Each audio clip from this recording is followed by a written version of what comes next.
NATO Secretary-General Jens Stoltenberg says that the debris of a suspected Russian drone falling on Romanian territory shows the increased risk of escalation with Moscow.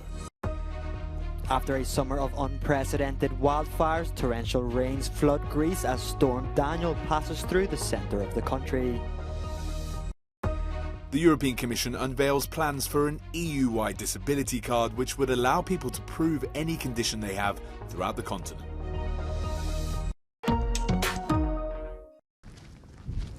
NATO's Secretary-General says the debris of a suspected Russian drone falling on Romanian territory shows the risk of incidents and accidents at the military alliance's border.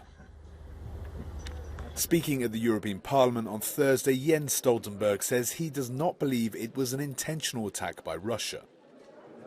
The Romanian authorities have opened an investigation and notified NATO after the debris was found close to their border with Ukraine.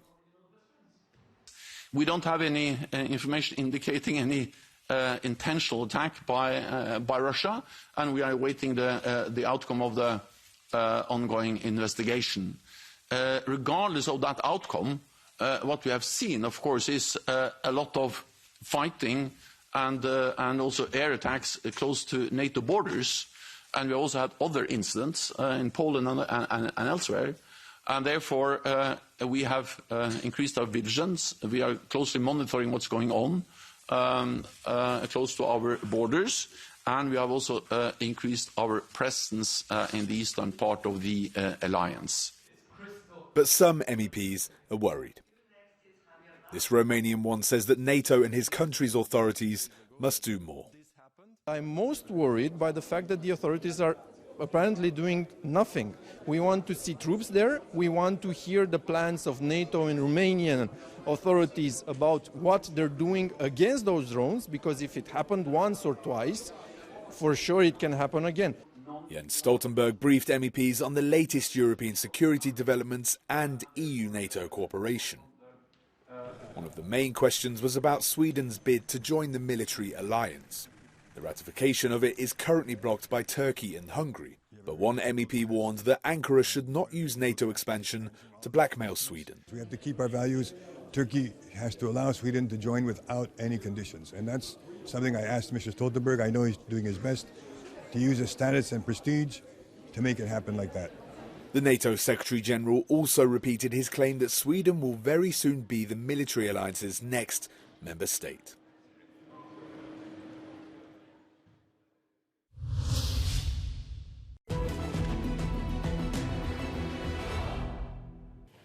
The situation along the eastern front line remains difficult, and the main task for Ukraine's troops is to ensure reliable defense and prevent the loss of strongholds, the commander of Ukraine's ground forces said.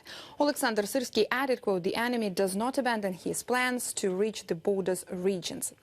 With most of the attention being at the southern front and western Zaporizhia region over the past few days, let's take a close look at the east of Ukraine. Ukrainian forces conducted offensive operations near Bakhmut and reportedly advanced here in this area over the past few days. The Ukrainian General Staff reported that Ukrainian forces achieved partial success in the Bakhmut direction and pushed Russian forces out of positions south of Bakhmut.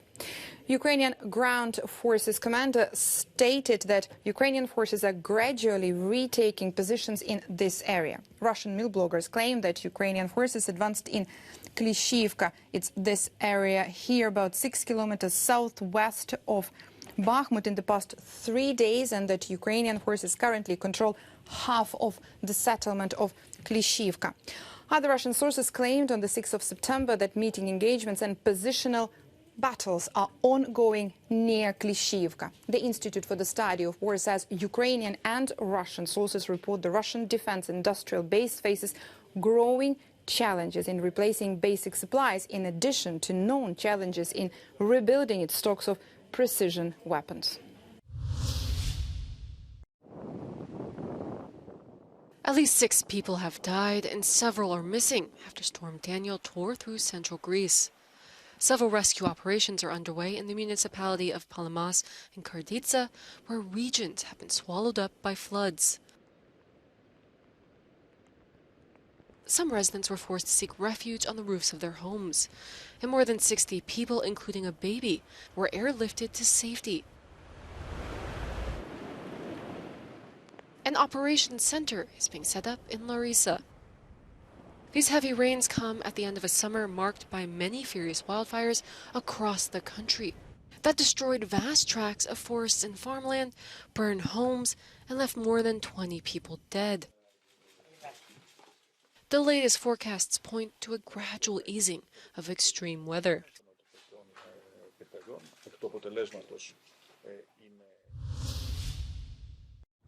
Antarctica is disappearing, and while the EU is still pushing to limit global warming and become climate neutral by 2050, at this rate sea ice will continue to melt slowly but surely for generations to come. That was a conclusion that the Potsdam Institute for Research made in its recently published Impact of Climate Change report.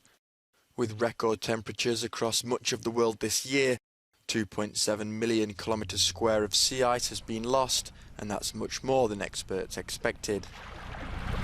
So that's about the same as 10 times the area of the United Kingdom.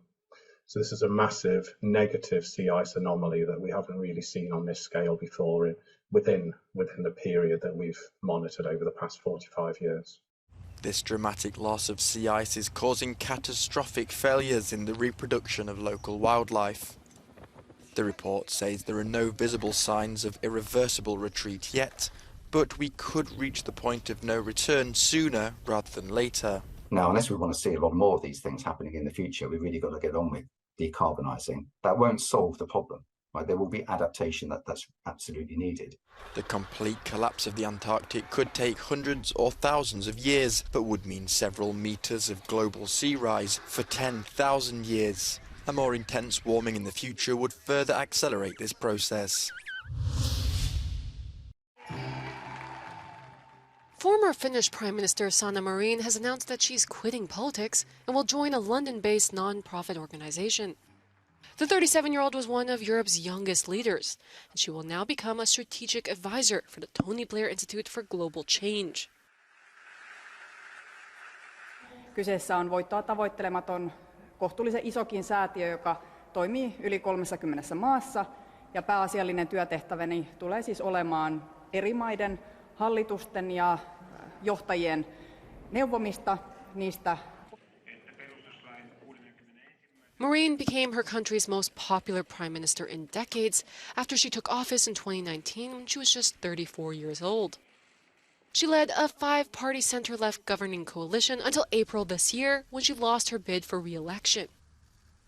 During her time in office, she received international praise for her handling of the COVID-19 pandemic and her vocal support of Ukraine. And she even saw her country become the 31st member of NATO.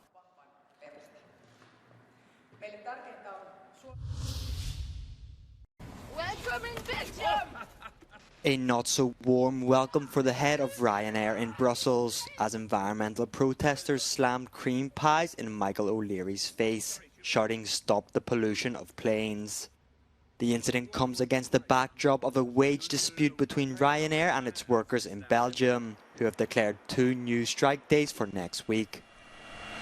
Famous for popularizing low-cost flights, the airline is often criticized by climate activists for its treatment of workers.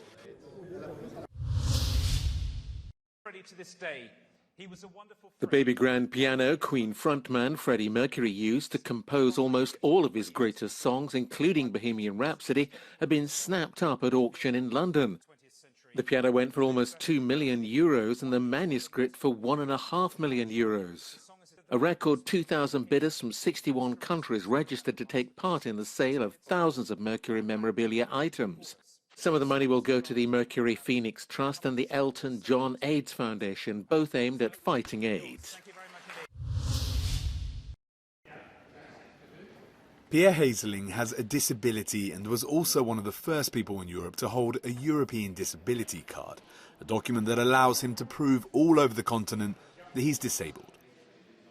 The card is already available in 8 European countries like Belgium through a pilot programme. This week, the European Commission presented a proposal to extend it to all member states. When I was in Italy, I asked assistance in a museum, and a long time ago, I could not get assistance because I could not prove I was in those days I didn't use a wheelchair. I was walking with a stick, but not a wheelchair. So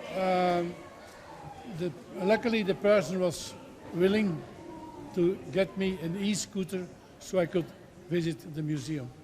The card will grant disabled people equal access to any special treatment, including assistance, free and priority entrance to museums or preferential parking spots. By recognising disabilities all over the EU, it can also encourage both travel and mobility. It will also help to reduce extra costs encountered when going abroad. For the president of the European Disability Forum, it's a major step forward. When we cross borders, our disability does not disappear. And the disability card and the parking card are proofs of the disability status. So when you go from Belgium to Germany, a citizen of Belgium cannot need to prove that he is or she is a person with disability. The disability card will do it for that person. The proposal by the Commission comes more than 13 years after the first request to introduce one, and will now have to be discussed by the European Parliament and Council before it can become a reality. But disabled Europeans will have to wait at least a few more years to be able to officially use their cards. Ah ouais, hein? Ok, doucement.